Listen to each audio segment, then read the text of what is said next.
regular but remote meeting of the Burlington Board of Health to order. It has now been over 10 months that we have been meeting remotely. I have no predictions when we will be able to go live. At least for now, I can say that the pandemic is not getting better.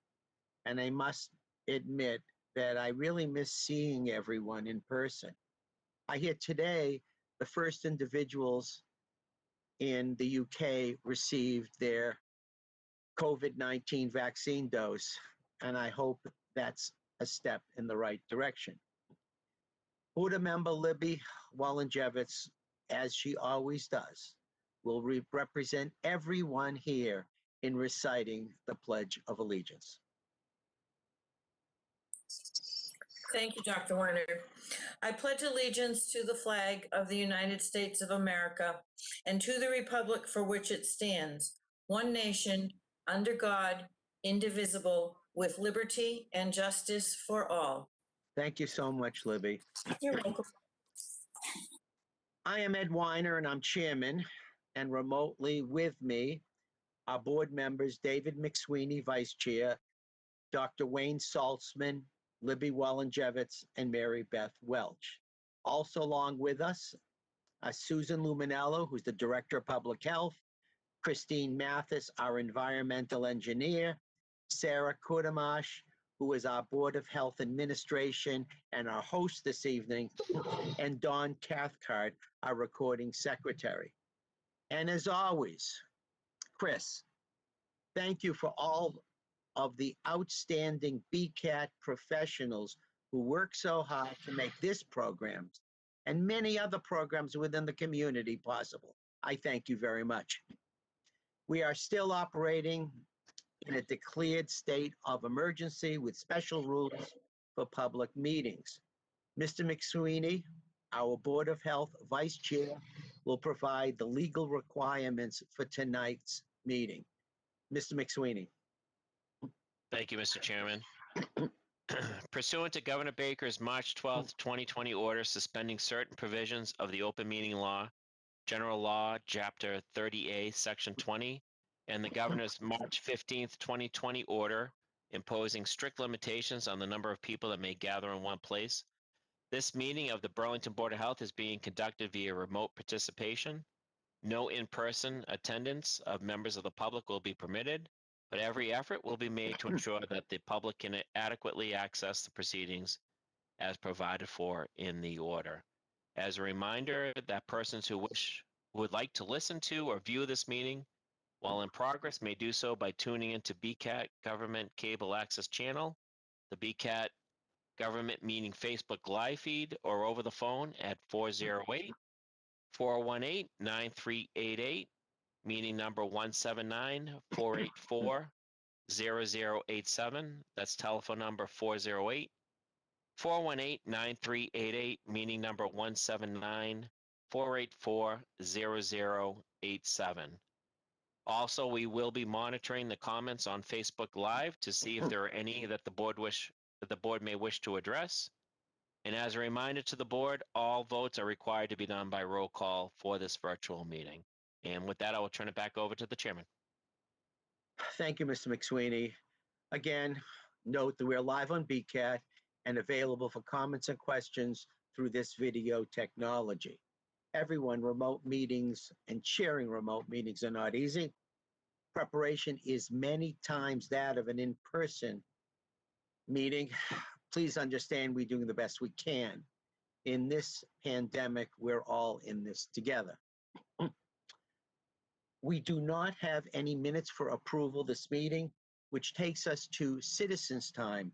Is there anybody on this call, on the telephone, or on the chat who would like to address this board who is not on the agenda?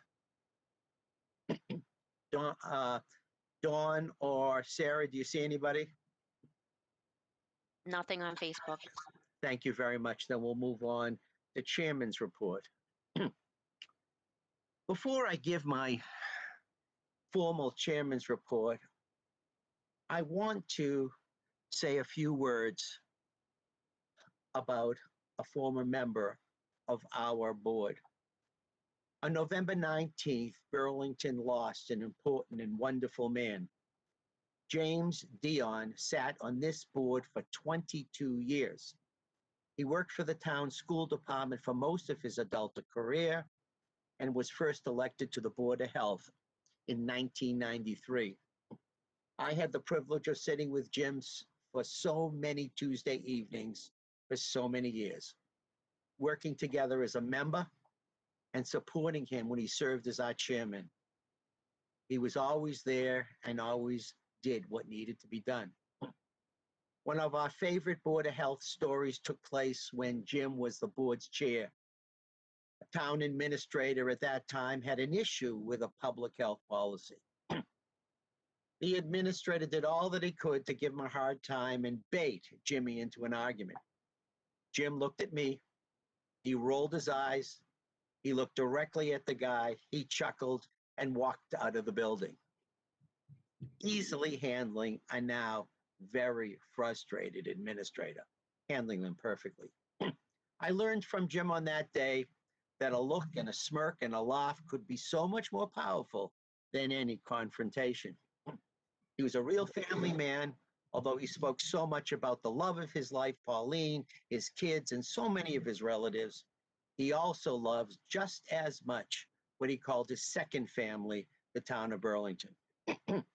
Jimmy Dion gave so much of himself to this community. He represented all that is good about this, his town. He's part of its history. He will be remembered as one of its statesmen, one of its heroes. Thank you for listening, and please join me in a quick moment of silence.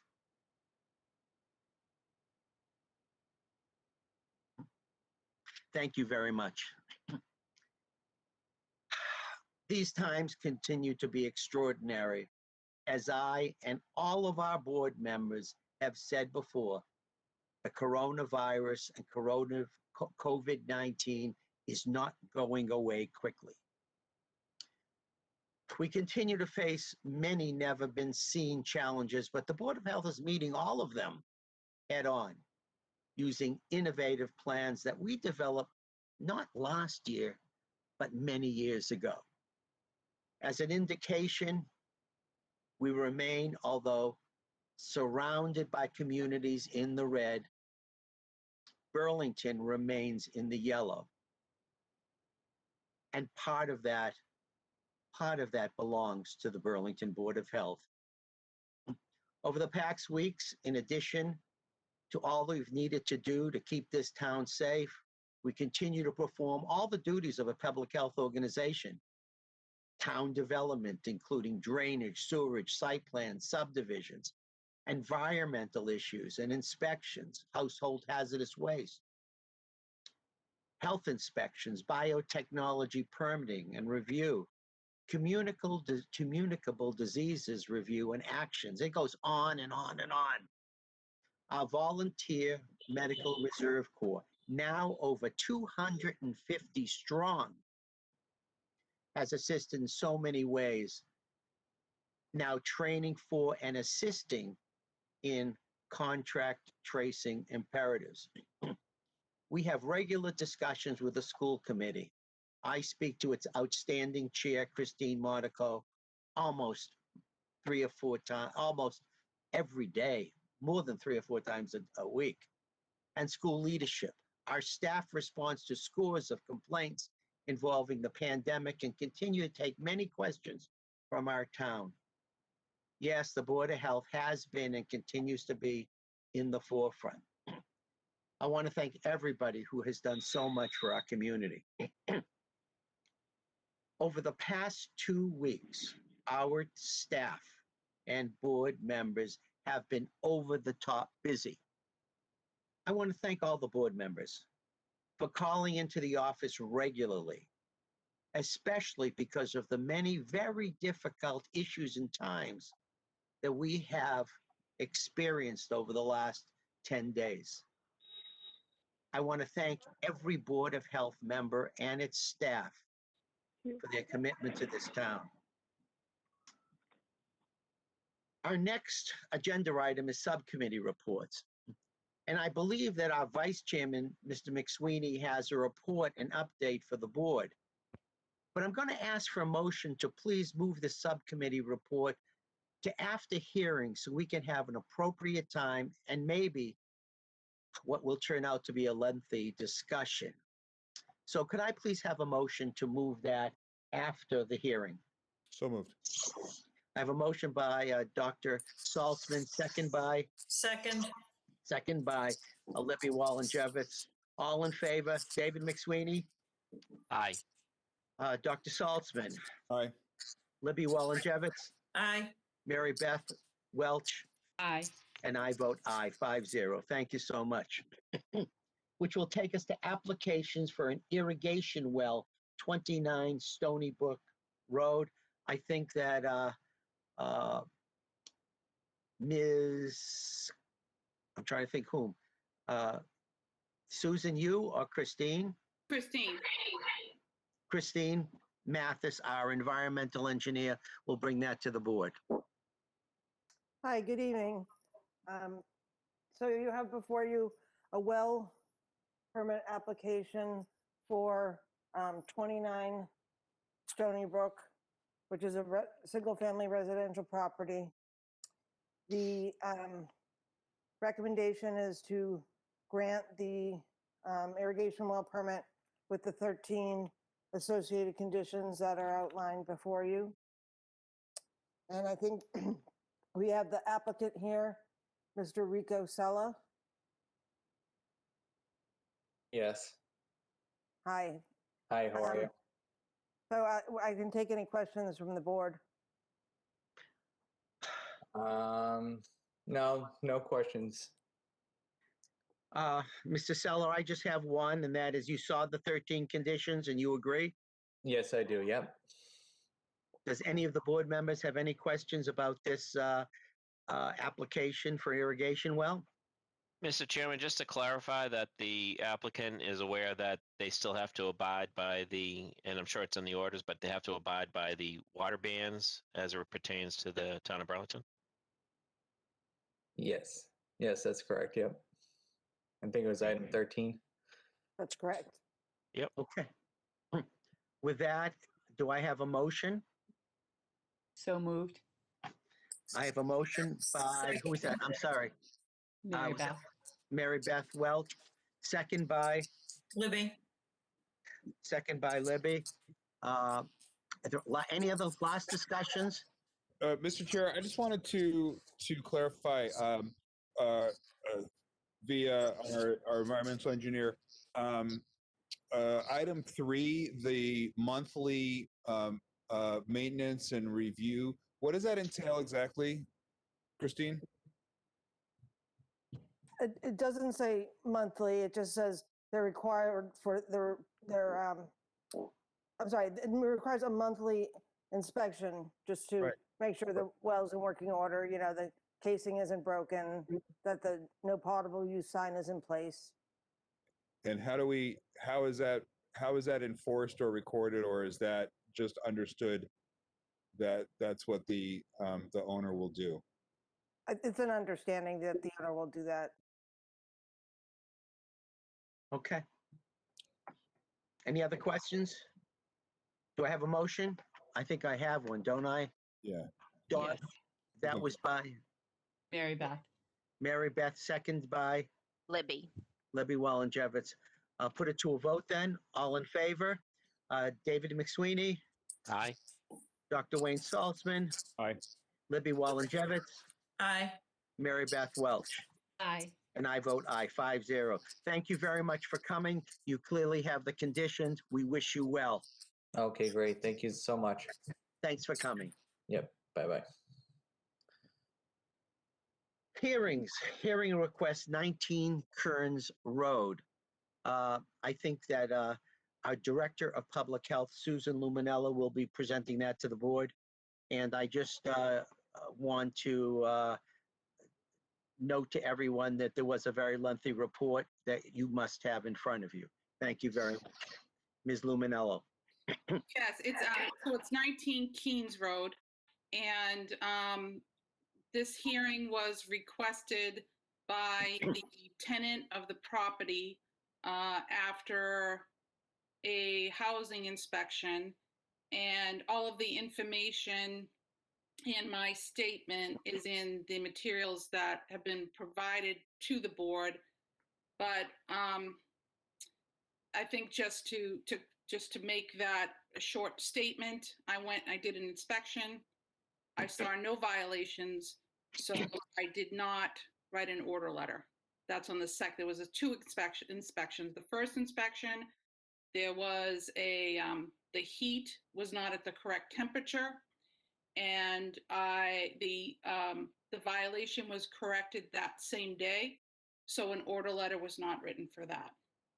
And I think Ms. Hahn is here and her attorney, and I also believe the property owner is here as well, Ms. Shi.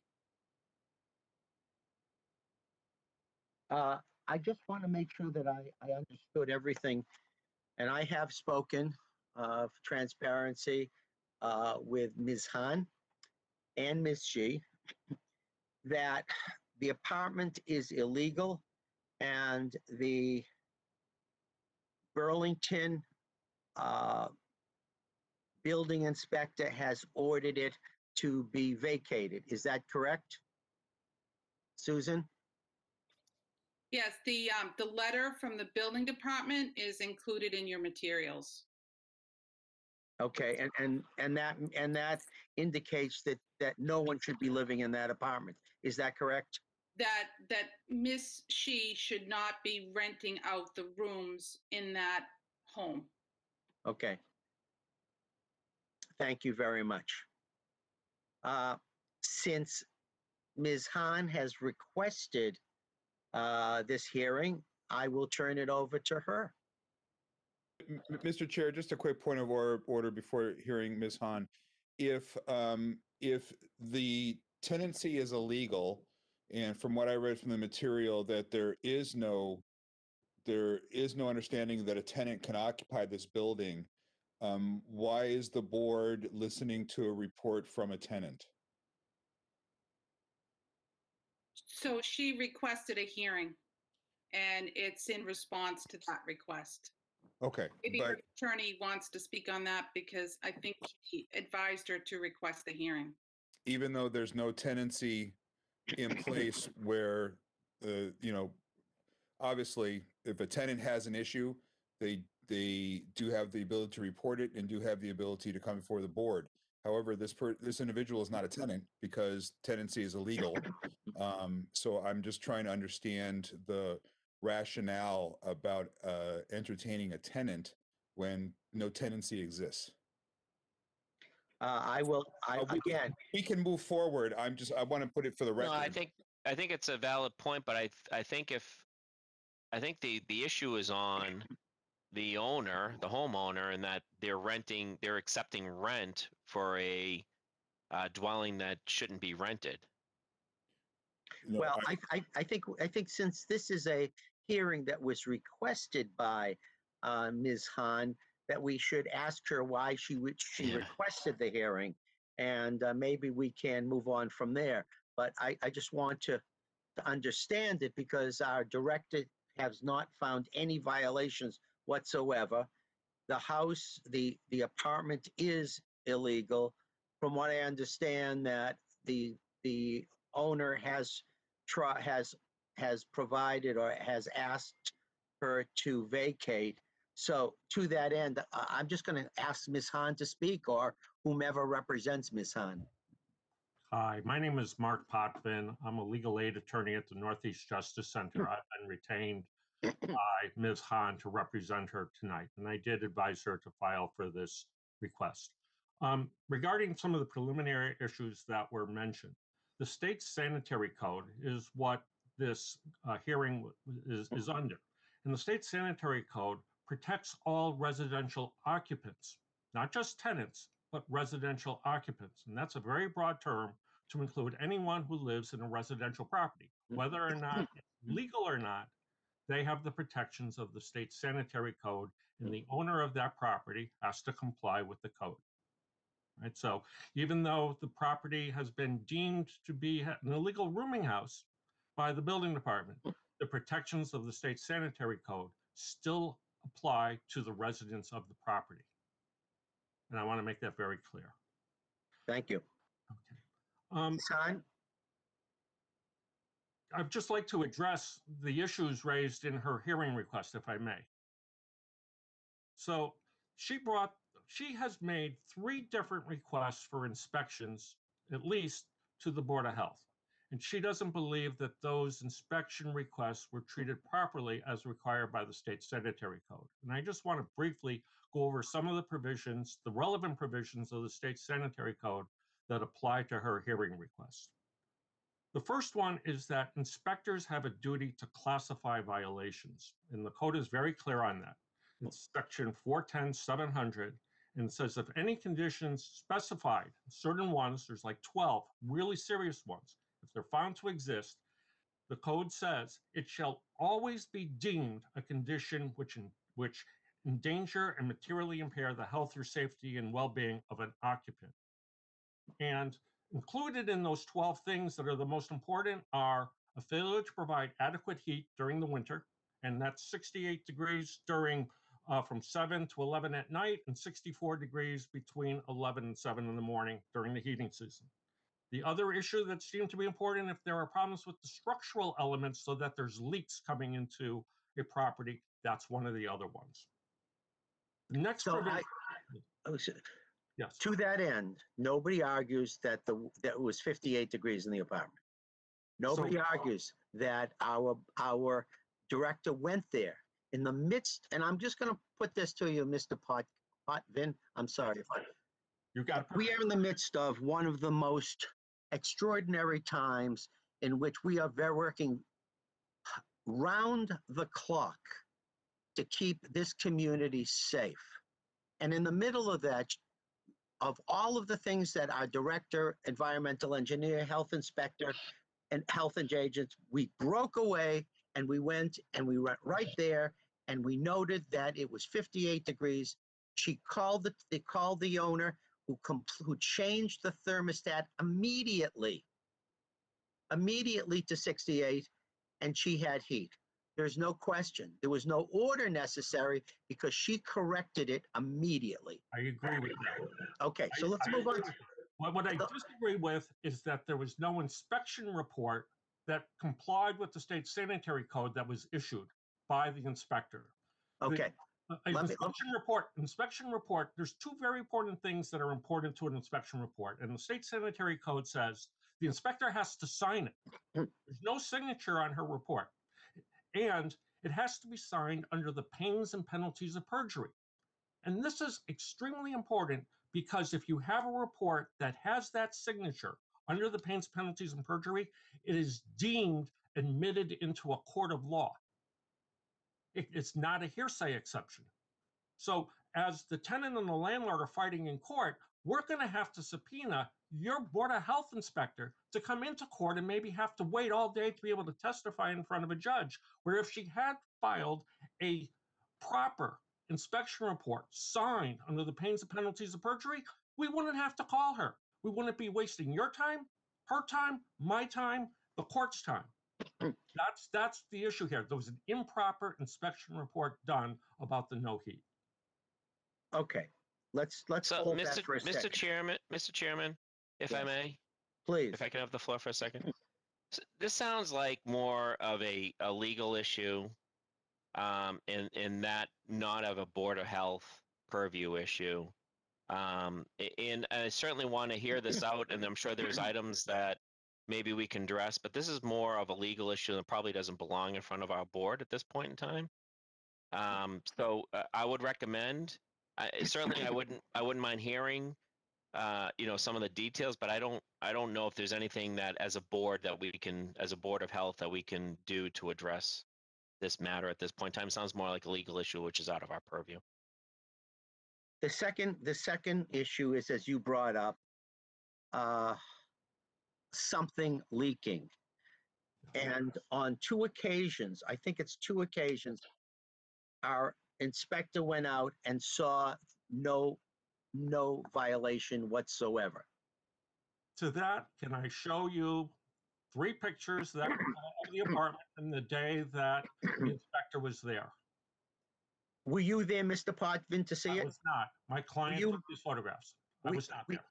Uh, She's here and can verify although that they're her photographs.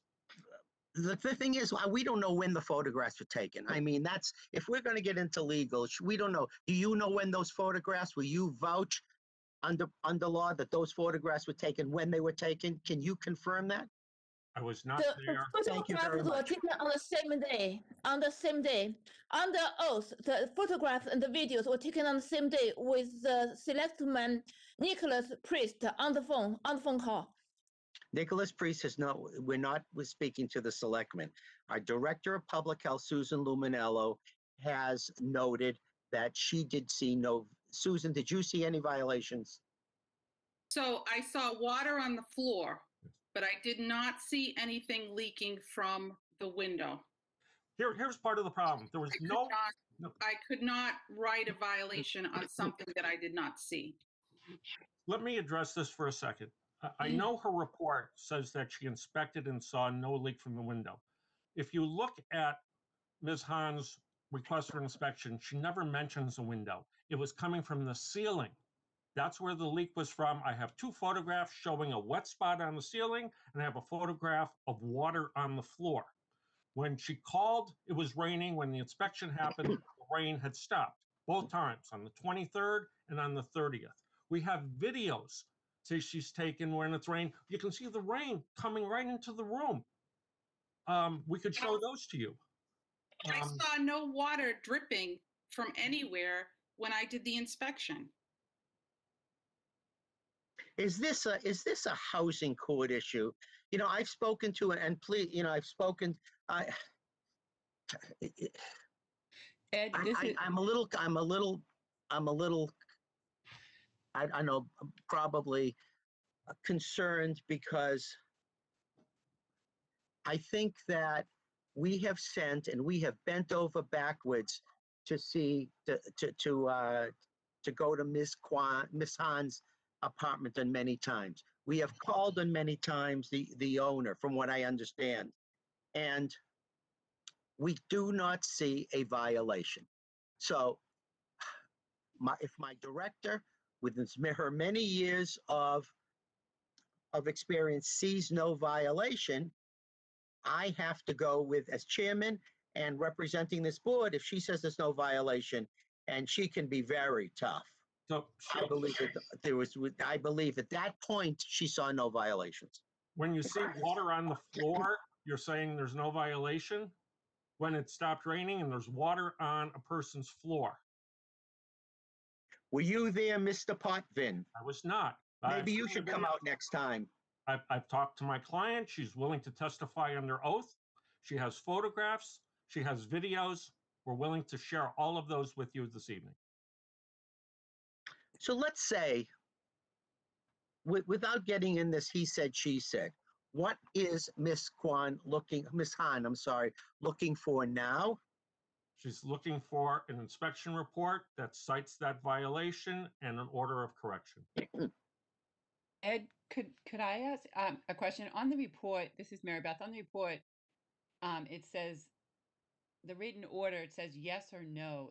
There's got to be a reason that there's a box yes or no on that report, correct? The checkbox.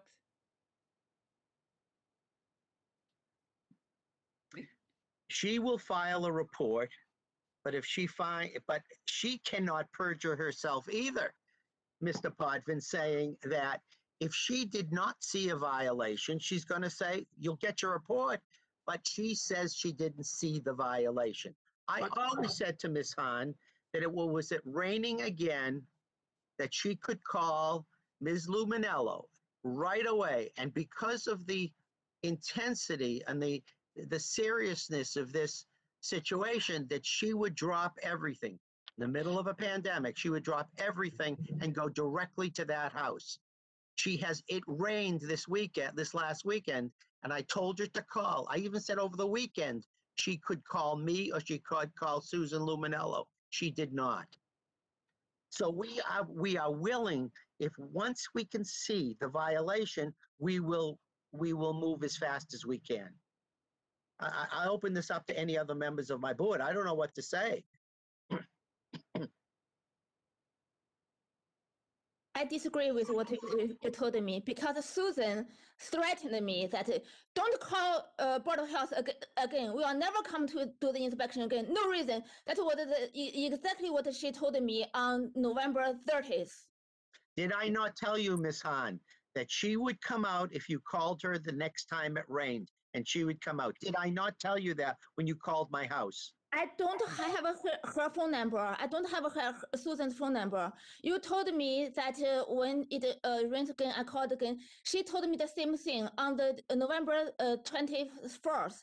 She went to see the leaking roof. I showed her. She denied. Then on Ms. November Hahn, 30th, please slow down.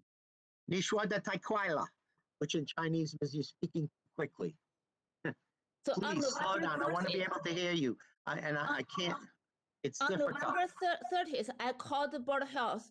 A couple of hours later, no one came. So when Susan came, it was not rain. She did not bring umbrella that time. That was about 5 p.m. It was not raining at that time.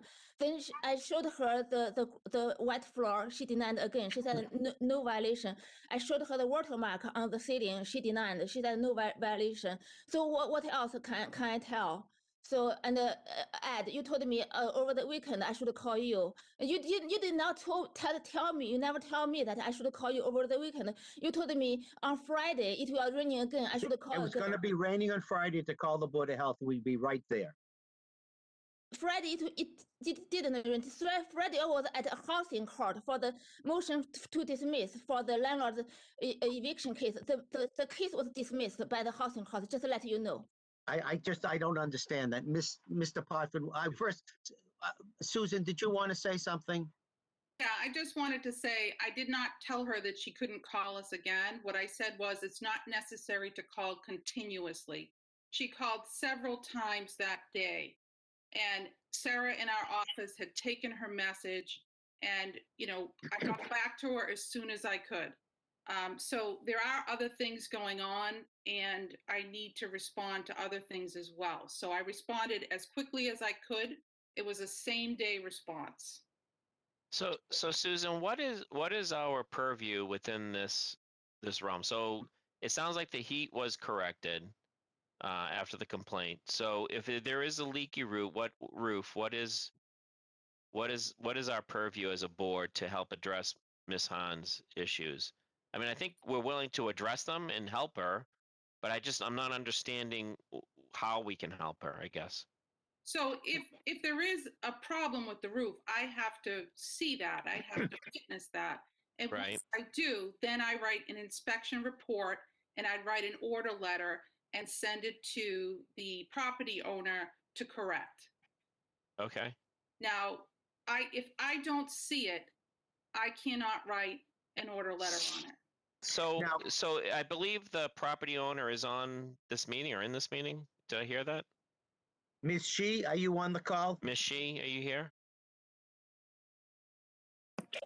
I believe she's the caller, but she's muted at the moment, so she needs to unmute.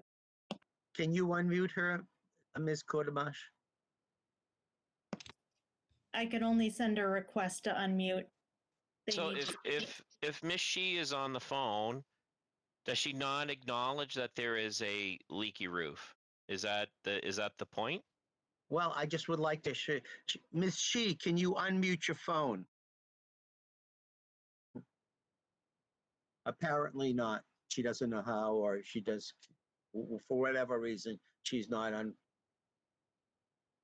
Ms. Shi, can you just push the mute button? I think she disconnected. No, she disconnected. All right. Yeah. All right. So, I mean, I'm certainly think as a board we'd be willing to help where we can. I think some of this is a like I was saying before, a legal issue that probably needs to be dealt with outside of the Board of Health. I think if there is a leaky roof situation that we need to address, we would be happy to address it, but we need evidence that there is a leaky roof for us to make an order for. In the Hello? heat, sounds like it's been addressed, right? I'm sorry. the heat has Oh, been she addressed. joined. Ms. Shi, is that you? Yes, Great. yes. Ms. Shi, you've heard this discussion. Do you know, is there a leaky roof? Because it's I don't know how can say that. I understand what he has said, so I don't know how can say that. So because sometimes he's always a liar. He go to the main call, he want to show me, go to the No, I open think call, that, go to- no, it's not, Ms. Shi, it's none of that. We're just asking the question. Do you feel that there is an agreement that there is an issue with the roof that needs to be fixed, that there is a leak in the roof? for the roof. In the roof, do you feel like you have a leaky roof? Do you acknowledge you have a leaky roof that needs to be fixed? Okay, so he told the roof for leaking. So one night, so we call it. Some people go check it. So we do the fix for the own day. I told her we today we fix already. If you see any problem, you just let me know. I told her already. So after that day, he didn't tell me anything. We didn't see any problem. So one night we do the leaking. So we got a second day. We just call. So, Ms. Shi, do you acknowledge the fact that if you have a leaky roof, you need to fix it? We fixed already. We told her already. No. I'm just saying, do you acknowledge the fact that if you can continue to have a leaky roof, or you do have a leaky roof today, and the tenant shows you that they have a leaky roof, that you need to fix the leaky roof? Do you acknowledge that fact? Yeah, I just want to. That night he told me roof leaking. Right. So you know it's your responsibility. You know it's your responsibility to fix that roof if you have a leaky roof. We fixed already. We called someone do it already. So if if your tenant can provide proof that the roof is still leaking, you know it's your responsibility to continue to fix it, correct? Yes, because if he got a second time he leaking, he need to let me know. But because he didn't tell me, we fixed that. We told her we fixed already. If you see it still again, you need to tell me because he didn't tell me. Right. So if you have a leaky roof, you need to fix it, or you're going to get an order from the Board of Health that you need to fix it. I know we need to fix that, so we did already. Okay, great. So, Ms. Han, are you still saying that you have a leaky roof? Ms. Ms. Han, Han? she's not, Or Mr. Potvin? Are you still saying that there is a leaky roof? Yes. As of when? I mean, this is easy to fix. Ms. Han is saying there's a leaky roof, and Ms. Shi knows that she needs to fix if there's a leaky roof. I don't understand what the problem is here.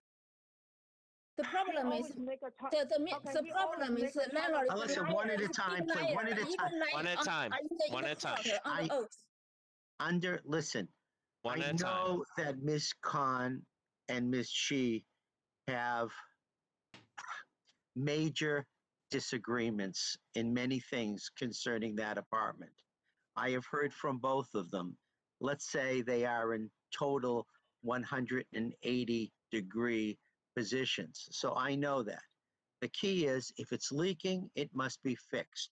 If it's leaking, then there needs to be an order to have it fixed immediately.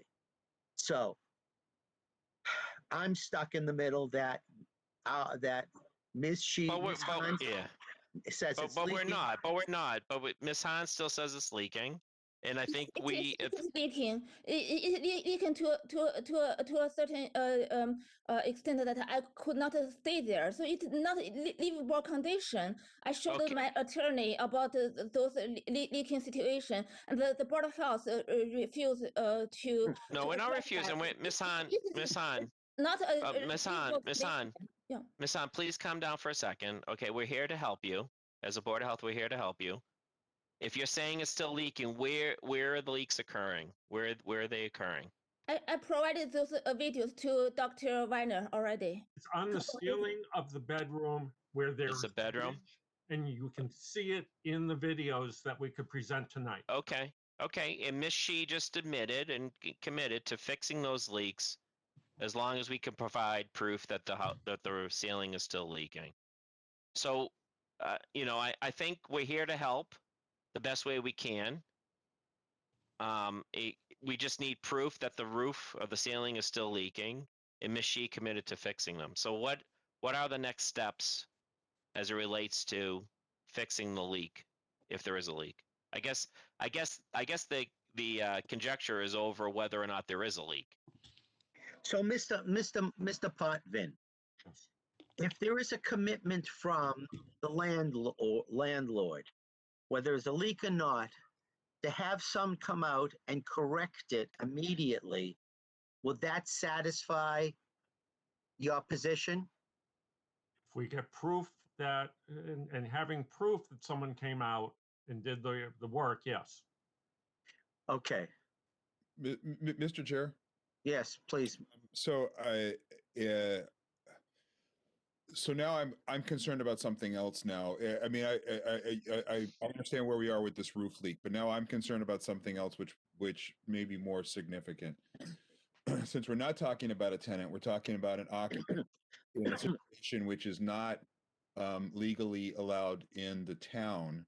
So we're talking about a home for which rooms are being rented out as if it's a boarding house. Is the Board of Health need to be concerned that there are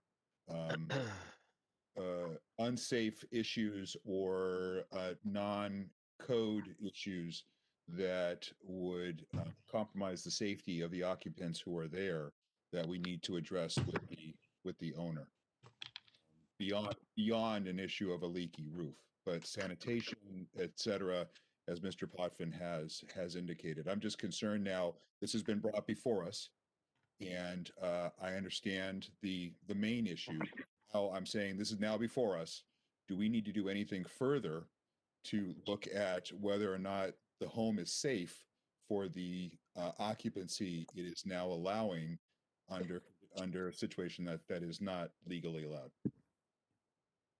Susan, are you saying, Dr. Saltzman, that maybe a condemnation order should be considered? I am not. So, this is the area of expertise of our director. I'm saying that I could only imagine, given issues that come before us with regard to bathrooms, access, egress, everything else that comes before us that we need to think about. Is this something that we need to be concerned about as well? That this has opened up a can of worms, so to speak, on making sure that if there are occupants there, regardless, that there is enough bathrooms for them, that egress is safe, that the fire codes are appropriate in this boarding type situation. I'm just concerned now that the Board of Health may have to do something else to look into all of this, and I just want to make sure that's not overlooked, and that we're being thoughtful and diligent with regard to this situation. This is Susan. I think that is what was addressed in the building department's letter. Yeah. There is some issue with regards to rooming houses, having rooms there. I don't know if there's anybody else occupying the rooms in that house. I have no idea of that at this time. I think that we need to. Well, how many tenants are in the home at this point? Ms. Shi? She's on mute again. The question is, right now, I want to dispose of this situation with the water. I am really not sure. And because since this is an illegal apartment, I'm not sure. I think it's two different issues. I think nobody should be living there due to the order of the building department, but that's under their purview. But since she is there, Ms. Khan, you need to call us when it's raining there again. And I don't know when it's going to be raining there again. I called many times, to keep ignoring me, so I no longer live there. So you no longer live there?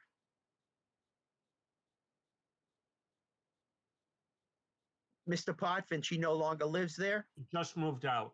She just moved out after her court hearing, where the eviction case was dismissed upon my advice because of the bad conditions. I advised her to move out.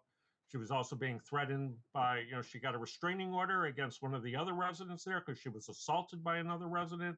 So my advice to her was if she could find another place to move to do so, and I understand she just did so. But she filed her hearing request when she was still living there. Mr. Okay. Potvin, is this a legal rooming situation? This is an illegal, well, I think Burlington's zoning code says that 3 unrelated people can live together and now more than 3. So if tenants are moving out and there's only 2 other people living there with the owner, then it might be an okay situation. Well, the problem was before, as of what I understand, there were 6 people living there, 5 paying tenants with the owner, and that was certainly illegal under the code. So now, So if your can tenants move, if your clients move out, Mr. Potvin, what are you looking for from the Burlington Board of Health? I was hoping to still get reports saying that there were violations on November 30th and on November 23rd, signed under the pains and penalties of perjury. So I think you heard our director state that she saw water on the floor, but she didn't see any water damage on the ceiling, and I think that's pretty much the statement of the Board of Health. Well, my question was, there is a clear wet spot on the ceiling, and did she touch it to see if it was damp? That would be my question. I'm sure she's not a building expert, but she notated, and you're welcome to those reports. She notated what she saw when she was on the premises. So she didn't touch the wet spot, which could have been evidence then that there was a leak. So that's one of my issues here with this inspection. I don't know what she did or didn't do. I haven't seen the actual report. I can tell you that she's not an expert in building or construction, but she witnessed what she witnessed, and you're welcome to those reports. I have them, and there's fallacies in them because they talk about a window leaking when there was no report of a window leaking. It was the ceiling.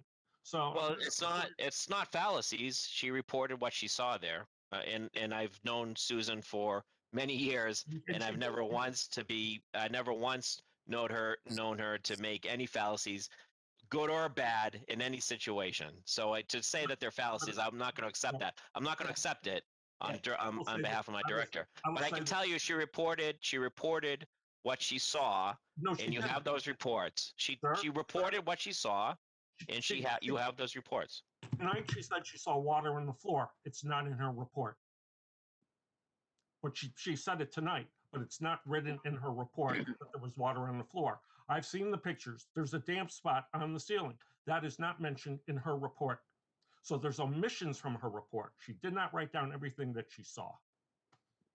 I haven't seen the report. I can tell you that Susan is probably the best director of Board of Health the state has, and I'm confident in her ability to manage her role and what she does. But we can certainly take a look at what the report says, and if we need to make alterations to it, we can do that.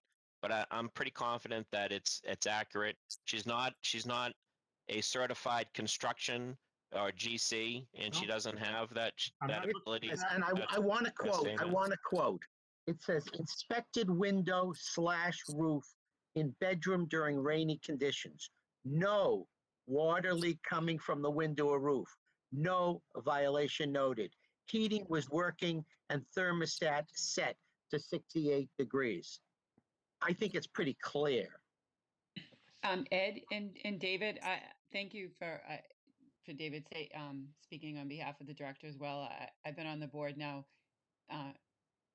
almost going into my 3rd term, and one thing I did know when I was reading the reports too, and Susan's statement, she certainly followed probably above when her office hours to reach out to the complaint that came in on her way home from work. I think we're required, if it's not an emergency, and Susan, you can correct me if I'm wrong, but I think it's like 5 days to respond back. We are in a pandemic, but it wasn't an emergency, but you did respond, as you said, on your way home from work, which a lot of people would just go home. So I want to speak to the character and the professionalism and of our director as well. So I think you followed protocol. So at this point in time, if the occupant is not living there, we now do not have the ability to reinspect. Is that correct?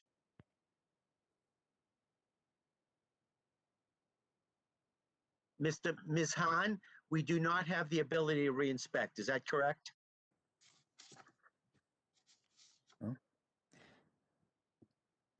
I have a concern about the fourth inspection report. So Susan did the inspection twice, but did not write one inspection report. On the contrary, on November 30th, there's a so-called inspection report with a full paragraph of false statement, but there was no reinspection done. What is the purpose for that inspection report? So if you did the inspection, but you refused to provide an inspection report, but you did not do the inspection, but you wrote something like that, I pass along this to my attorney to question you for this purpose. This is Susan. I can answer to that. So that was a complaint that came into our office, taken in by our administrative assistant from a complainant, and it was referred to the building department because I didn't feel it was the purview of the Board of Health. Are you able to disclose who the complainant was? No, we keep that information confidential.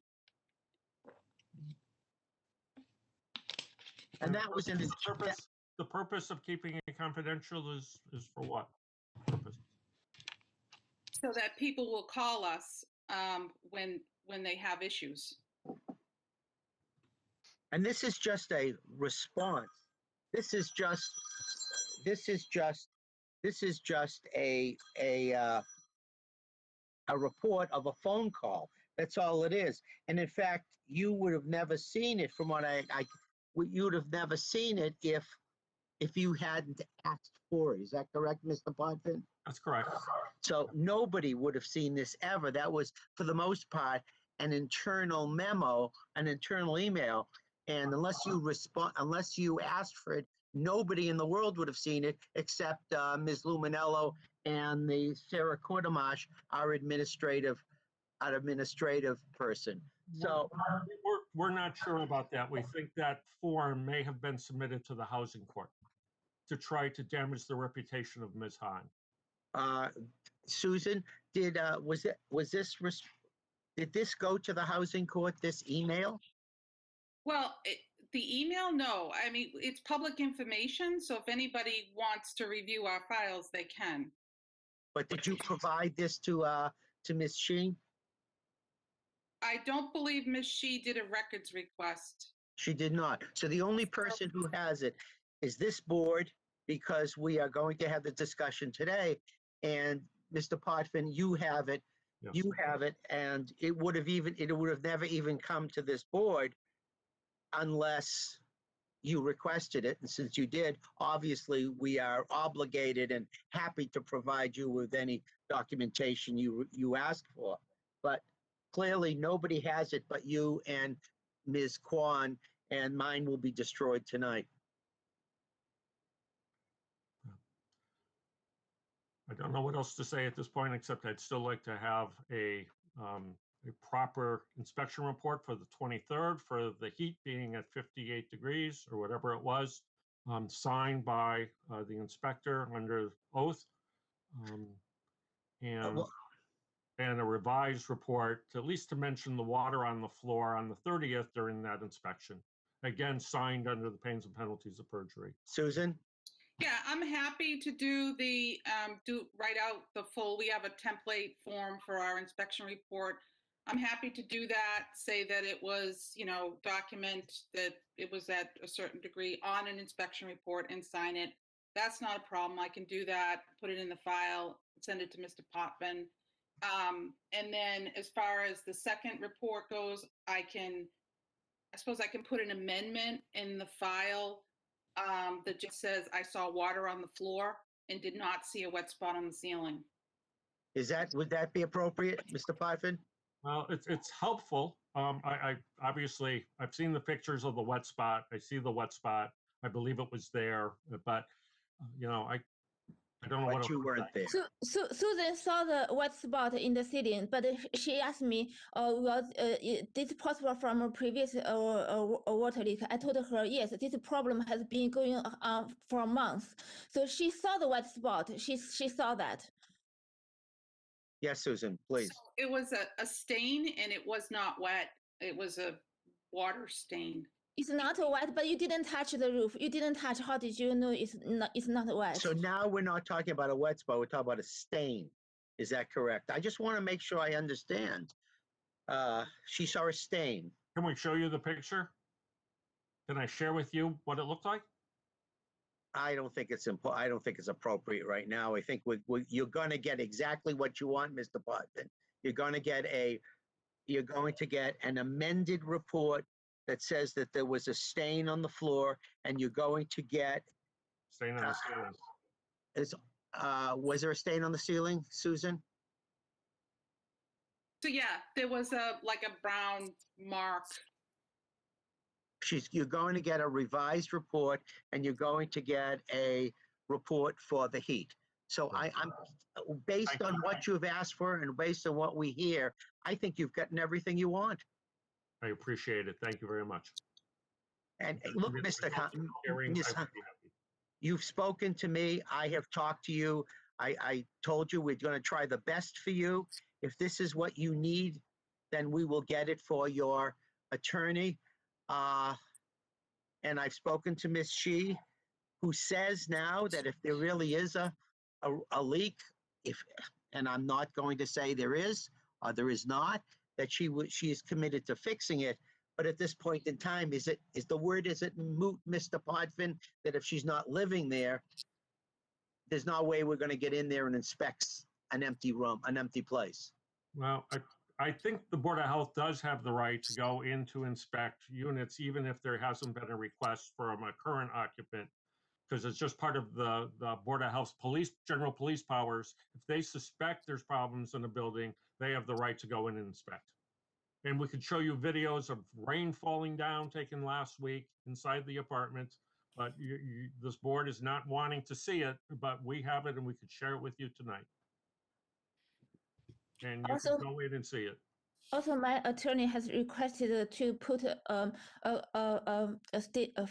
statement into the building file to correct the false statement. What false statement is that?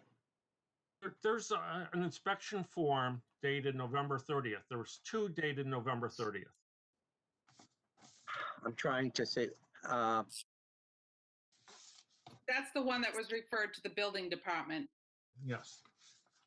And Ms. Hahn submitted a statement to rebut the statements that are contained in that person who complained about Ms. Hahn.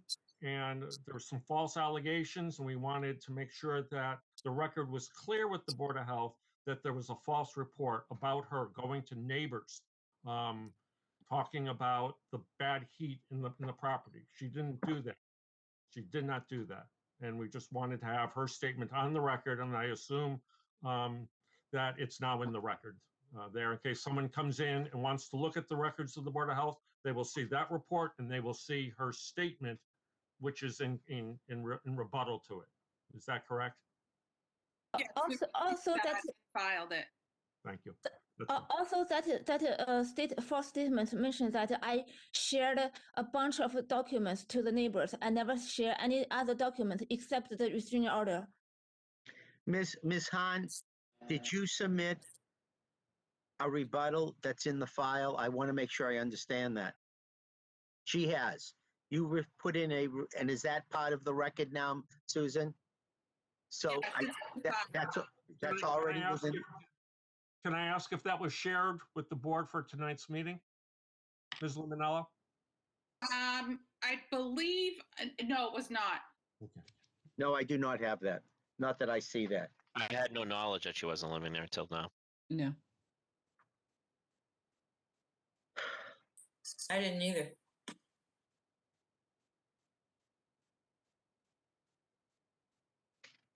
So here's where we are. You have the rebuttal. You're going to get the report for the heat. Yes. You're going to get an amended report for the floor. Yep. And The stain, what you're calling the stain? well, that's what, I guess it wasn't wet, was it? I don't know what it was. Susan, according to our director, it was not wet. So yes, that will be there. And It was wet. Susan didn't touch the roof. How can you see it is not wet? we're talking touched about, the roof. Ms. Again, Khan, she's gonna put in the report what she observed, and that's pretty what she pretty observed. much it. Yeah. And I think that's, I think that's everything that you want, Mr. Bodkin, everything. I guess I will just say that I think I want to word this correctly and not offend anybody, but I just would say that in a similar situation, should it come again, touching the stain or the area that a tenant says is a wet area could resolve one way or the other whether or not there is dampness, whether or not there is wetness, and just looking with your eyes. In this situation, I don't think was adequate, but we can't turn back the clock and go and have her touch it. I understand that.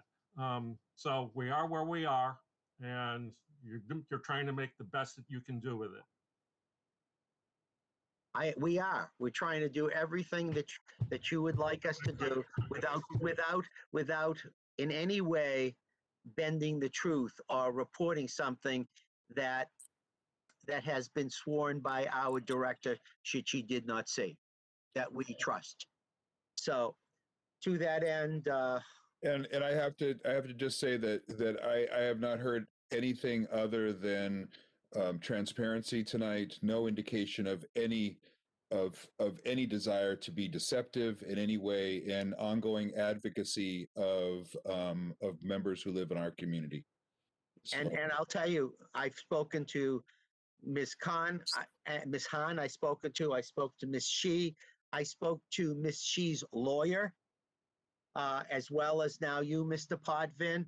And I told everybody the same thing. We're trying to do the best for the people within our community. And that's what we're trying to do. And the overriding piece here is we're trying to do that as we tell and see the truth. Simple as that. I appreciate that very much. I'm very grateful for all your service to the community. Thank you. Is there anybody else on the board that'd like to say something? thank you, Mr. Chair.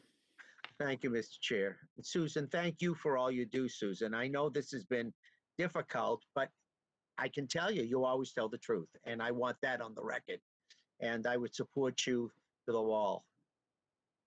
Thank you, Mr. Podvin. It's been very nice meeting you. Happy holidays. Be well, be safe. And it's a tough time out there. Please understand that. You're dealing with a lot with the COVID, and I can't believe what you're having to go through on a daily basis, and it's really hard. And you heard my report today, how difficult it is for everybody on this board, and especially our professionals who were working until 8, 9 o'clock every night, 12, 14 hours, and weekends. So I have to put that out there too. I hope they can stay safe.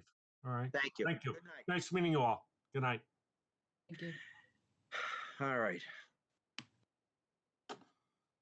Thank you, Susan. Staff reports, environmental engineer. Mr. Chair, you have to go back to the subcommittee reports. Oh, I'm sorry. Thank you so much, Ms. Cathcart, keeping me honest.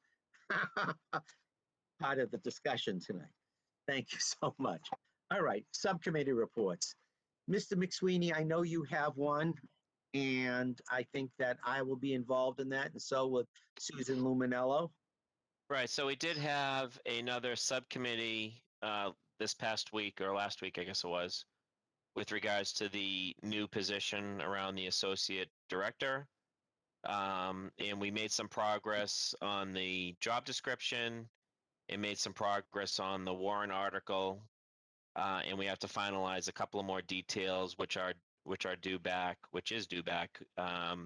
to town clerk by this Friday or Saturday, I guess, by the 11th, to be included in the town meeting meeting on January 26th. Is that the date of the town meeting? Does anybody know offhand? I know it's in January. I don't know the exact. Yeah, 24th or 26th, I think it is. So we're making progress on that, and I committed to finalize the warrant article, which includes the budget, the finances and the budget as it relates to the additional position to be submitted by the 11th, so that we can submit the warrant article. Like I said, we finished the job description. We got town HR involved, and they're analyzing the position so they can post it and understand the grade and the salary level to be determined for this role as well, which I believe has been finalized or will be finalized over the next couple of days. So I think we're pretty much at the end here as far as the work that needs to be done, other than presenting in front of town meeting. And actually, it was kind of good, and that we had a town meeting member dial into the subcommittee. They had some interest around the role, and they showed up in support of the position, and they wanted to hear a little bit more about it, which I thought was great. And they fully support, and they gave us some ideas or thoughts around the presentation for us to include around town meeting. So I thought that was great. But all in all, again, we're moving forward, and I think we're in a good spot. And again, the last thing we need to do is submit the warrant article and then attend the town meeting. Again, I think it's the 24th or 26th of January. And Mr. Chairman, I don't know if you have anything else to add to that, but I think yeah. I have received solicited support and unsolicited support. I have support from the chairman of the selectmen for this position. I'm going to ask the board one more time, is there anybody on the board that would like to speak for this? We took a vote. It was unanimous that we move forward on this. I think last week was one of the most difficult periods within the pandemic, as well as what we hear that is going to be provided in front of us around biotech and a new biotech situation and new development. So to that end, is there any other of the board members who feel positive or negative around this? Because we need to know, we need 100% support. And we have it, but it's been 2 weeks. Does anybody have any other comments? I'm very appreciative for Mr. McSweeney taking the helm here and really working to make this happen. I think the last discussion was evidence that in the midst of a crisis, which would otherwise consume 120% of everyone's attention, our director was able to find fumes of energy and dedication to the community. So clearly that puts the system at stress, and we cannot have our system at stress. And I have to say that, people don't think about the Board of Health, and people don't need to. The Board of Health is doing what it does behind the scenes. And I want to make sure that things stay that way. And the Board of Health just takes care of business so that our community just doesn't have to worry. And I think this is an important step because of where we have evolved as a community in the need. Susan, our Director of Public Health informed me that our town administrator will not be supporting this warrant article. I'm very disappointed in him, knowing full well what we are doing, how we're doing it, and the gravity of the current situation within our community. I am quite disappointed. So, Mr. Chairman, I'm quite concerned about that. That kind of the leading authority in our town wouldn't be supportive. Particularly, he's worked very closely with the director in the overarching board of health. Is there any did he state any reason why, Susan, why he wasn't supportive of the role? Yeah, I mean, I think it comes down to the fiscal situation in the town, and his although he does, he acknowledges the work that the Board of Health does and, the importance of this type of position. He said that he respectfully could not support it because of the fiscal situation that we are going to be heading into. And I clearly understand that. But paramount to the tiny amount of addition to the budget for this community, the safety for our children, the safety for our seniors, and for all our citizens is so important. And it is clearly this board, these professionals who touch everybody. And I think that's so important. The police are there to protect, the fire department's there to protect, and we are there to protect. They may not have been,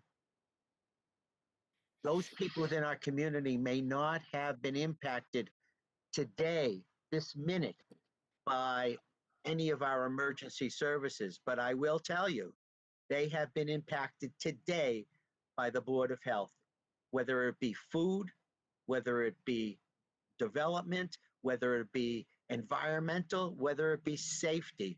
This board has worked so hard to keep the town of Burlington safe. And I think that, and I believe that our town meeting members understand that and will acknowledge that. And I'm getting that response from not only town meeting members, but other leaders within our community, many of which who have already said that they would speak in favor at the town meeting for this position and acknowledge the Board of Health. I'm appreciative of this democratic process that we live in.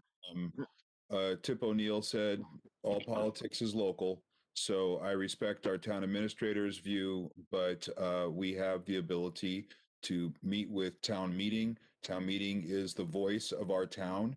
And as you have so well said, Mr. Chair, town meeting will hear us and decide the value of our department and of our public, our Board of Health professionals. And I think the town will find that currently we are wanting of additional support.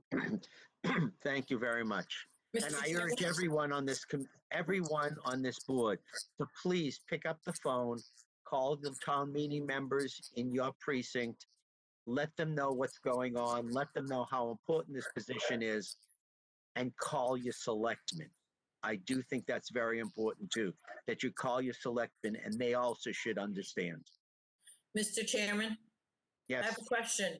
Are we going to be able to see the job description once it's finalized and before it goes to town meeting, so we know what we're I defending? think, Susan, I think that once our backup has been submitted, it's a public document. You can send that to everybody. Yeah, I mean, I could send it to all the board members now. I think what was decided, and correct me if I'm wrong, but what we decided at the subcommittee was not to submit the job description to town, Right. as part of the backup to town meeting, but certainly the board, it can be shared with the board and we can do that. I can do that. I can forward Okay, it.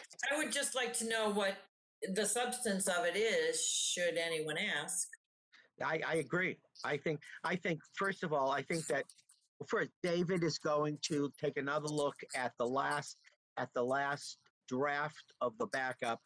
And if he agrees or makes a couple of changes or whatever, then they would consider that final and should be sent out. Susan and I have put hours and hours into that. And David, please take a look at it. If you'd like to make some changes, I invite you, and I know Susan feels the same way, to make some changes. And then once you have done that, I think it needs to go to the complete board. As far as the job description, Susan, I don't see any reason why the board can't have it. Can you? No, I can certainly send that along with everything else when I send it all. So once we get comments back from David, I'll finalize the backup, send that, the job description, and the warrant article statement to board members. And if anybody's watching this and would like a copy of that job description, it is a public document. Just ask the board. Thank you.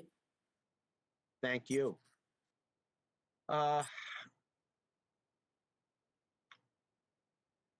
Saltzman, do you have anything for the subcommittee on diversity? Nothing further, Mr. Chair.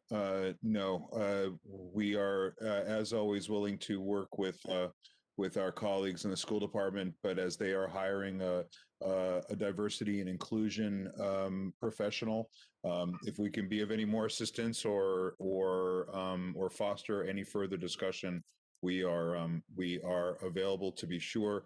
And nothing further on my comments at our last meeting regarding my issues around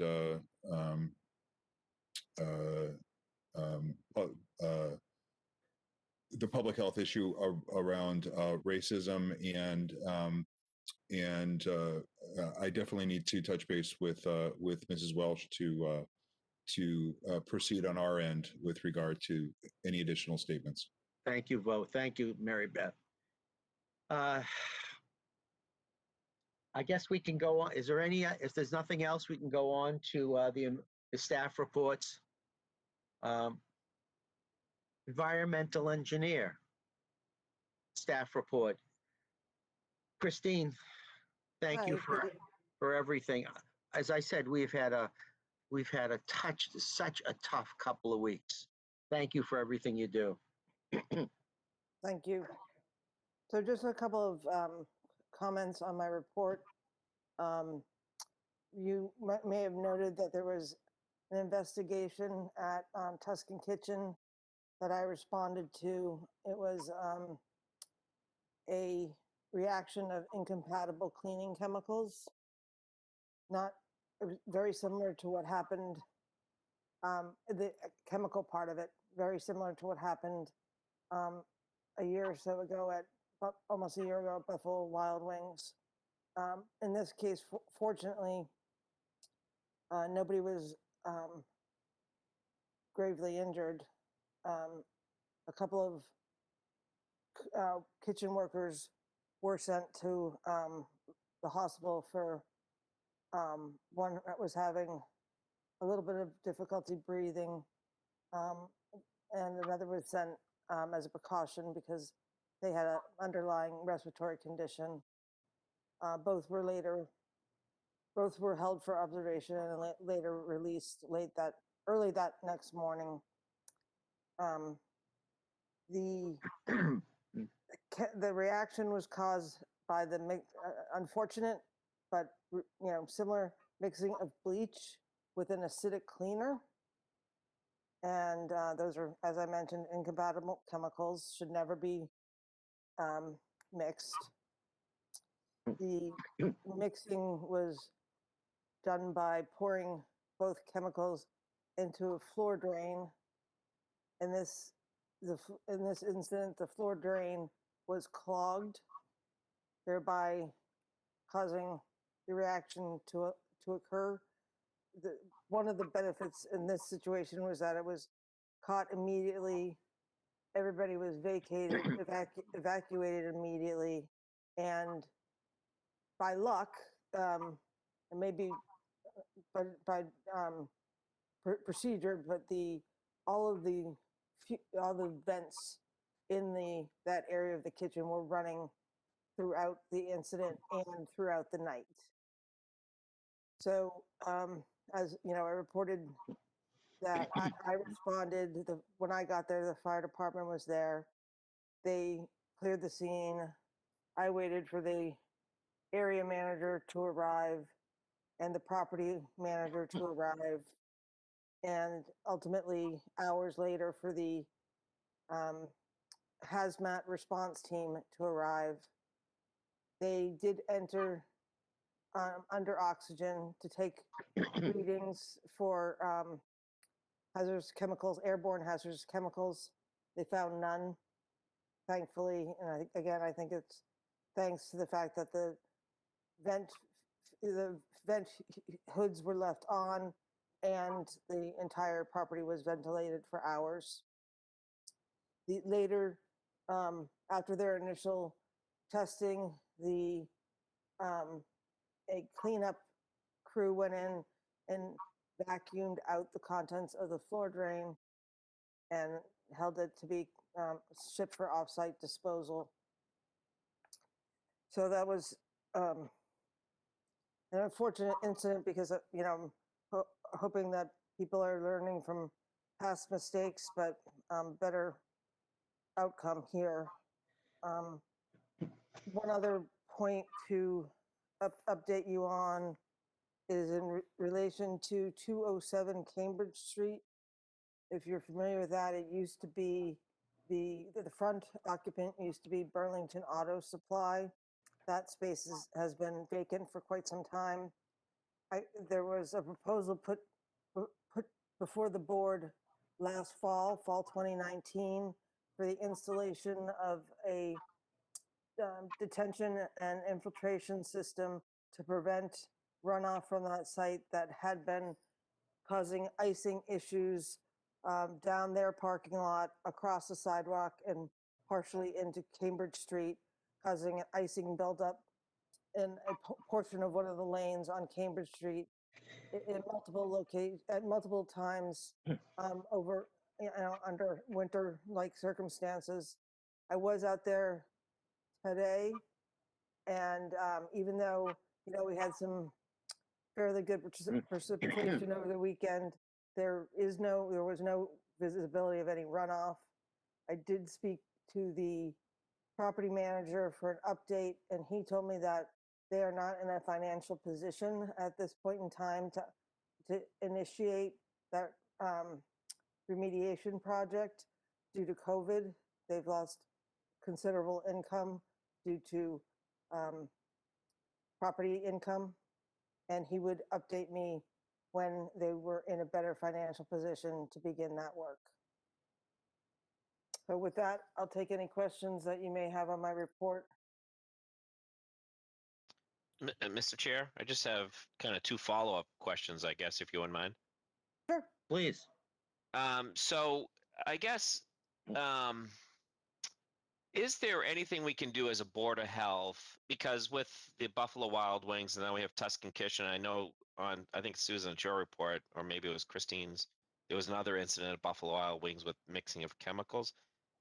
And again, we don't need to solve for it today, but I'm just throwing this out there. Is there anything we can do as a Board of Health to help educate or train these restaurants, kind of as where maybe it's as they're opening or as part of inspection? I don't know what the answer is, but I would hate to see another incident like Buffalo Wild Wings a year ago or whenever it was, because of mixing. And we had three within the last year, 3 incidents in the last year, and luckily the last two, there wasn't any medical issues. I'm wondering, and again, just something to throw out there, is there anything we can do as a Board of Health to help educate restaurants or their employees as relates to mixing of chemicals from cleaning perspective? Mr. McSweeney, thank you. I did participate in a training exercise that our health agent and associate health inspector did for the restaurants in town. I think the attendance was close to 100, and I did a segment on chemical safety, and there was quite a good chunk of my presentation that dealt with the mixing of incompatible chemicals and how to avoid that. That's great. How to use safety data sheets, how to read them, how to read warning labels, or how to read product labels. I'd be happy to at some point, I mean, we're not doing, in-person trainings right now, but happy to share that. I think those slides were shared by Marlene Johnson with the attendees. But Yeah, I think that's great. I think that's spot on, and I appreciate that. I think if there's more that we can do, we certainly wouldn't want to see another fatality because of somebody not knowing information that maybe we could share out. So I appreciate that, and I think if we can continue to do that, I'm supportive. So I appreciate the response to that. The second question I have, or I guess follow up, relates to the Cambridge Street issue. What is it, 220 or 220? Well, 207. 207. Thank you.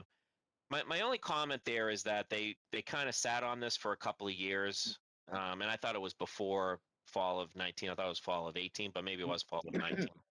And while I'm totally, supportive and appreciative of the impacts to COVID, that still doesn't defer their responsibility to safety in the community. So my only recommendation is, maybe we just continue to watch it. And if there is another issue come this winter, that we send a formalized letter around fixing the issue. Because if they've, there wasn't COVID a year and a half ago. So if they had fixed it, and again, I'm pretty sure it goes back to 2018. If they fixed it at that point, we wouldn't be talking about it because they came in front of the board with the plan that we approved. If they had fixed it then, they wouldn't have issues as it relates to financial concerns around COVID impact. So I would just, again, let's stay vigilant with it if we can. And if there is an issue over the winter with freezing over, that I would recommend sending a demand letter to fix it. And we can certainly work with them around the financial issues. But at the end of the day, they are a business owner and they are a property owner, and they need to abide by the rules. While we're certainly can be a little bit look the other way as it relates to COVID and financial impact, I don't think we can, it absolves our duties as the Board of Health as relates to that. So, Dr. Saltzman. Yeah, I just want to actually, I appreciate Mr. McSweeney's statement, but I actually think to consider that I think we need to actually move a little bit more forward than what Mr. McSweeney is saying.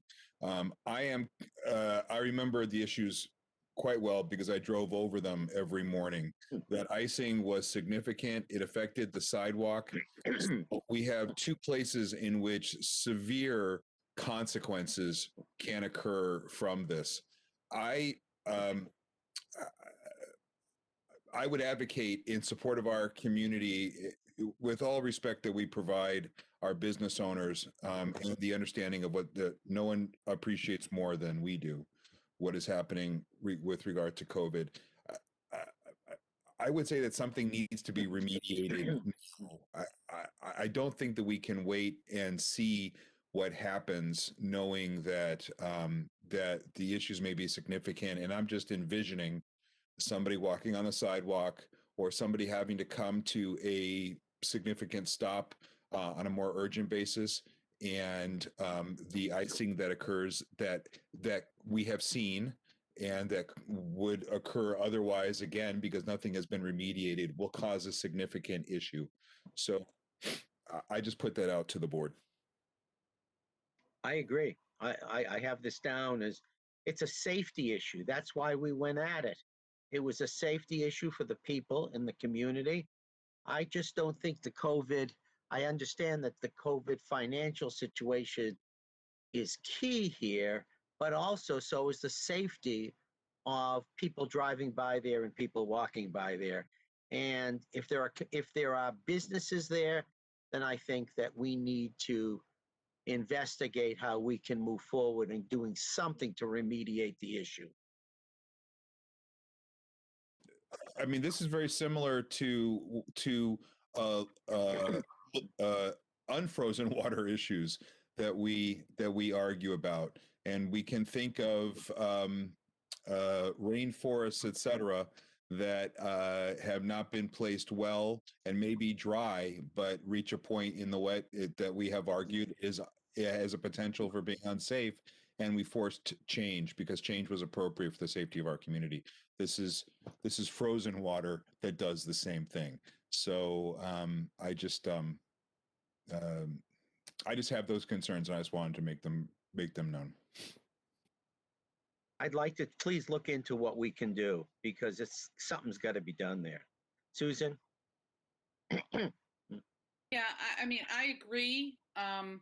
We find ourselves in the position, though, that we do not have a written order that we wrote to them back when we saw this happen before. So I think that our only options now in moving forward are, when we see it again, to write a written order and say it needs to be corrected within a certain time frame.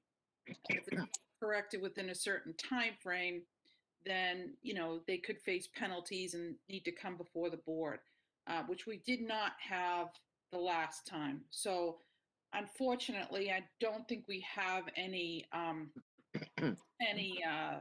actions that we can take on what happened in 2019 at this point. But if it does happen again, that's the first thing that we will do is issue an order to the property owner to immediately correct. Similar to what the type of order would be, a nuisance order, to what we did to the parking lot issue with the giant puddle, which they are now in the process of correcting. Which, by the way, I drove by the other day. It's a lot worse. And Dr. Saltzman, I 150% agree with your statements. It was based upon conversations that I had with Susan last week that I, realized that we don't have an order letter out there. So, Thank you. I have one question. I was approached by the media today, and I know that our environmental engineer who referred the media to me about Orange Theory, which is a gym per se or a health club that we received a COVID-related complaint.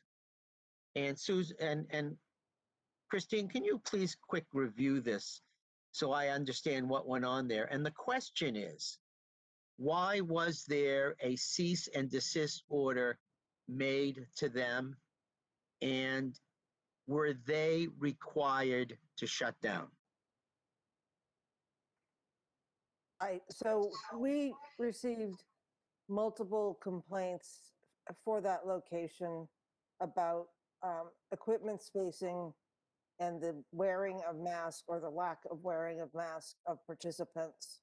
And we did follow up for each complaint, including speaking with the management on site and the gym ownership.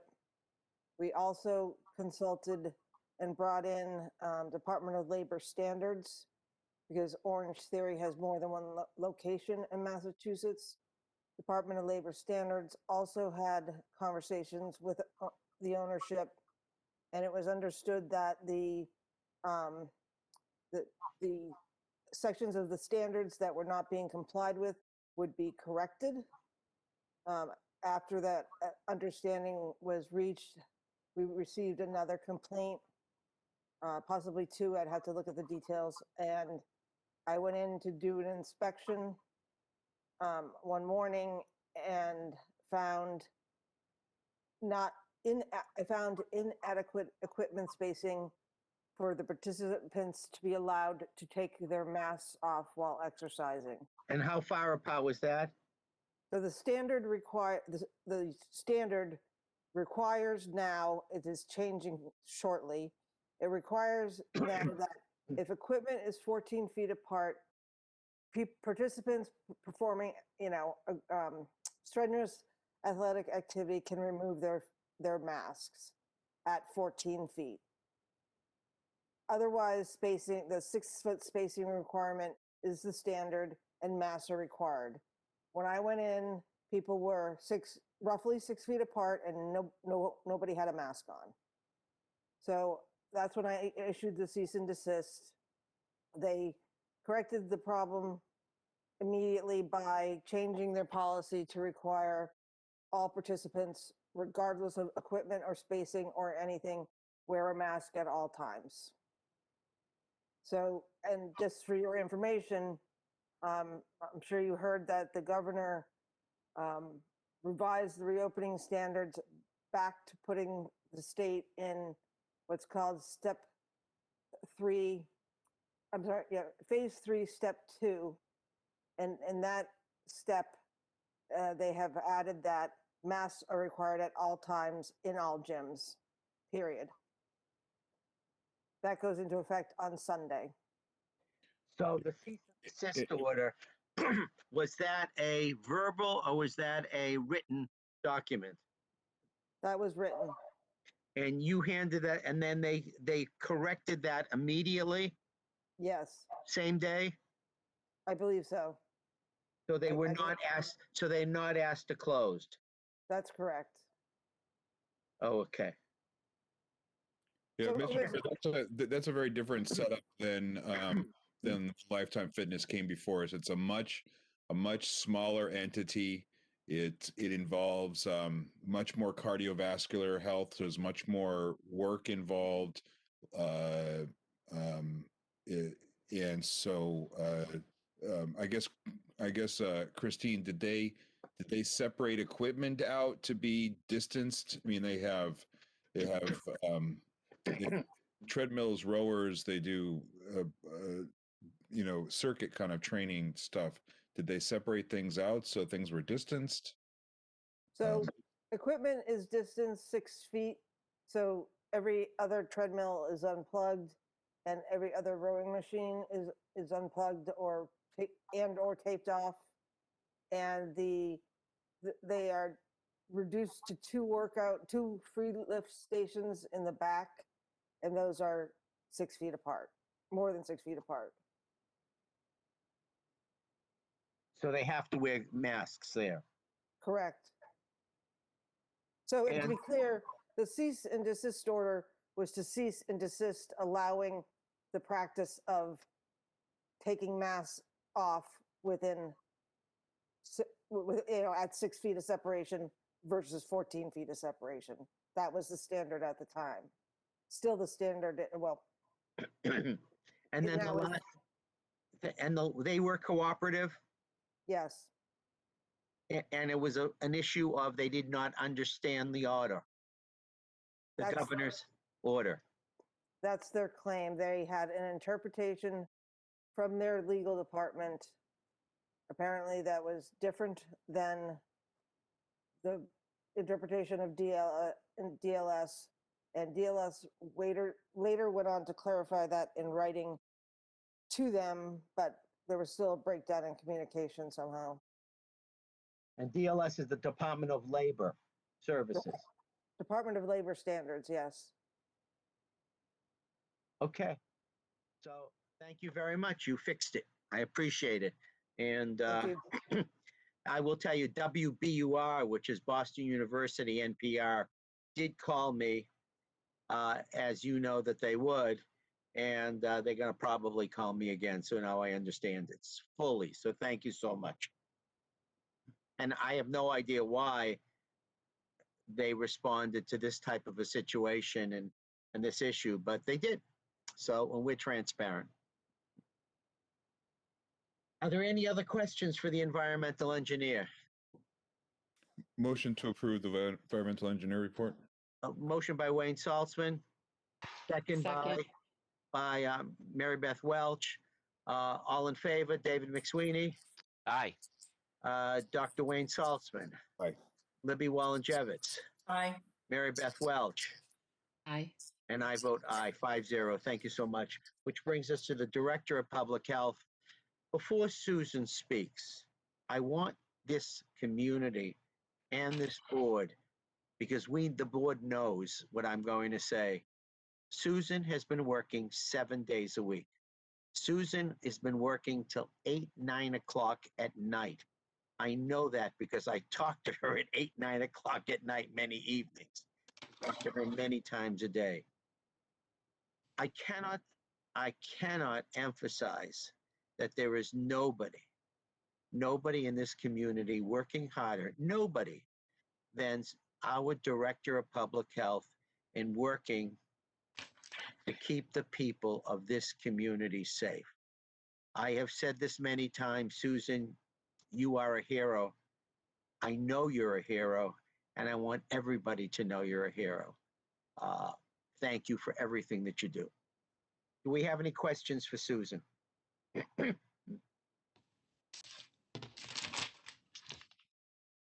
Susan, the only thing I want to ask you is, we have a part-time nurse. Could you just tell people about what her name is and what she's doing? Yeah, thank you. Yeah, so her name is Regina Harris, and she's helping us do the contact tracing. She started last week. She's working on getting trained on Maven and getting a username so so that she can do cases directly through Maven. So right now we have, I'm sure as you all can imagine, the caseload is extreme at this point. We have 10 to 13 cases per day. Right now we have approximately 125 active cases. We need to get more people helping us out with that. So we have our part-time nurse. We also have 2 Medical Reserve Corps nurses who are being trained on Maven as well. And hopefully they're all going to be up and running this week to help out with that case management. We did hear from the contact tracing team today that they are scaling down on the type of case management that they are doing.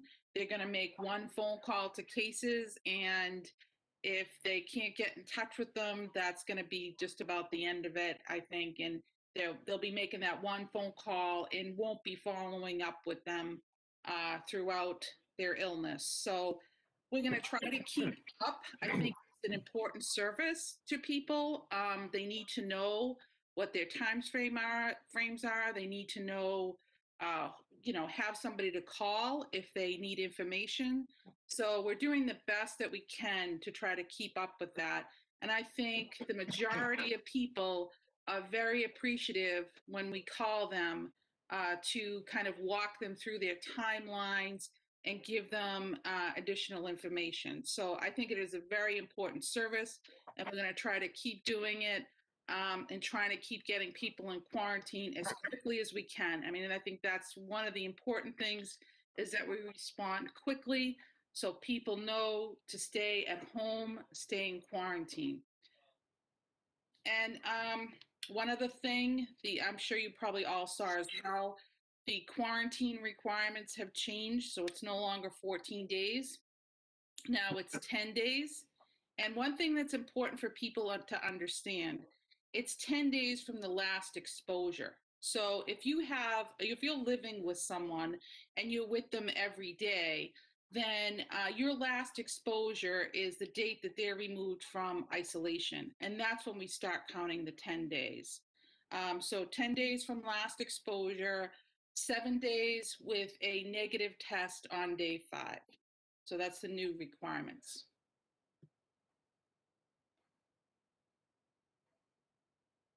Does Yes, anybody have any questions? But I will say, Director, that if you look at the CDC regulations, they also put in the last sentence, or 14 days will be okay as well. So I would reserve the consideration that if our status changes, that we as a Board of Health revisit the 10-day rule to see if it needs to actually be more conservative again. Thank you. Yeah, and I would just comment that we certainly have seen a spike since Thanksgiving holiday. It was a busy travel season. We're coming up on even more holidays, kind of lumped together towards the end of the year, that we're probably going to see a spike if we're not cautious as a community. And I would encourage that, it was my wife and myself alone on Thanksgiving. So, it was a small small sacrifice for the bigger cause. So I would encourage those as well as we're heading to the end of the year. We have Hanukkah, Christmas, New Year's, and others holidays that we kind of curtail that because we did see a spike over Thanksgiving. I have one question, Susan. It's actually on Marlene's report. I'm not sure if you can talk to it, but the evisceration, I'm assuming it's the evisceration of eels at H Mart.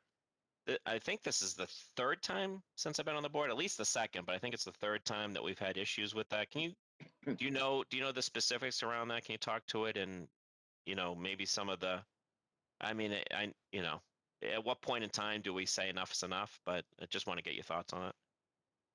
Yeah, I don't know how many times. That's something we'd have to go back and look, or I can ask Marlene about that as far as, how many times this has happened in it over what period of time.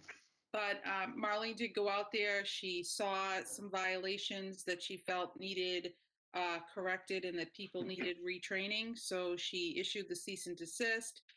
They did correct things. And then she was able to go back out and do a reinspection and have them reopen. So I can get some more information about how many times this has happened in the past. I'm not sure about that. Yeah. Do you know what the specific, like what she saw or observed that concerned her? Was it just they weren't following protocol, or was it the keeping of the eels, or do you know what specific part was a violation? Yeah, I think part of it was there was more than one. There was some storage issues. They weren't storing things correctly according to their plan, their HACCP plan, and I believe there was one other thing, but I don't know offhand what that was. Okay. Yeah, I think it would be good just to kind of talk it through at the next meeting, or a future meeting. It doesn't have to be necessarily the next one. Maybe the frequency and kind of understanding. I'm supportive of it. I just, getting concerned when I hear something that has multiple infractions over a short period of time. Okay. Yeah, I think, I echo Mr. McSweeney, and actually, I think when H Mart opened, it was just me and Dr. Weiner who were on the board at that time, and there were multiple issues when H Mart first opened. So this is this extends beyond just less than a handful. It's much more than that over their history. Thank you. Anybody else for Susan Luminello? If not, I'll ask for a motion to approve the Director of Public Health report. So moved. Second. So that's Dr. Saltzman and Vice Chair David McSweeney is second. All in favor, David McSweeney. Aye. Wayne Saltzman. Aye. Libby Wallen-Jevitz. Aye. Mary Beth Welch. Aye. And I vote aye. That's 5-0. This is the end of our meeting. We have scheduled another meeting December 22nd, the last meeting in 2020. Traditionally, if there's nothing on the agenda and so close to Christmas, that we may cancel that meeting, but it'll depend upon the business and the need for that get-together. I, however, just want to wish everybody a happy Hanukkah, which begins this Thursday. I want to wish everybody a Merry Christmas, which clearly is the 25th. And lastly, a wonderful Kwanzaa, which is January the 1st. I wish you a happy, healthy, and safe holiday season. And we will evaluate whether we will have a meeting on the 22nd at all. But I want to make sure that I give good wishes to everybody in our community. With that, I ask for a motion to adjourn as I need to because we're remote. So moved. Dr. Saltzman, second. Second. I have a second by David McSweeney. All in favor, David McSweeney. Aye. Wayne Saltzman. Aye. Hand Libby washing. Wallen-Jevitz. Aye. Mary Beth Welch. Aye. And I vote aye. It's 5-0. As it is our tradition, when it comes to Board of Health Safety, our position on the board, Dr. Wayne Salzman will close. Well, thanks, Mr. Chair. I was thinking you were breaking a tradition, and so I got my hand washing in with my eye. But I wish everyone to be safe and well. And to echo Mr. McSweeney, we had a very we had a short-lived Thanksgiving in our immediate family, and my brother-in-law, with whom we typically spend Thanksgiving, was very sad that we weren't joining them. And I said to him that I would rather miss out on seeing him this year so that I could see him next year and every year thereafter. And I wish that we all continue to think about our own safety and wellness and the good citizenship that we as a town of have been come to know by, as our chair has intimated. Please wear a mask, especially indoors, for any exposure in accordance with our governor's mandate.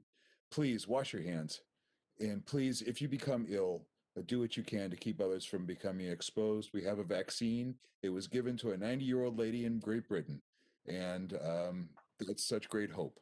So let's look forward to 2021 when we all will be hopefully much more safe and well. Thank you, Mr. Chair. Thank you. Mary Beth, anything else would you like to note? Just echo what you said. I Thank wish you. Happy New Year to everyone and a safe and healthy one to our community. Thank you. Libby Wallenjevitz, member. I can't say anything more than you said, but everyone stay safe, stay well. David Look toward a McSweeney. better year. Thank you. No, I think I said everything I needed to, so I appreciate that, and Happy New Year to everybody. I'm going to do the other. Sarah Kordemosh, you've done so much. Is there anything you'd like to add? Nope, just everyone enjoy their holiday safely. Christine Mathis, our environmental engineer. Any comments? You're on mute. I guess not. BCAT TV, do you have anything to say? So with that, I'll leave it. I'll end with Susan Luminello, our Director of Public Health. Yeah, I just same thing. Echo what everybody else had said. I want to thank everyone on the board for all the support that you've given us in this difficult time, and thank you to the members of the public who do respond when we call. It's so important for us to collect this information and for you to have the correct information about when you should be quarantined. And I want to thank I've talked to so many people, and I just want to thank them all for their cooperation. The Board of Health is not only involves my colleagues, they are my extended family. Good night, everybody. Good night. Thanks, Ed. Myself. Good night. Good night.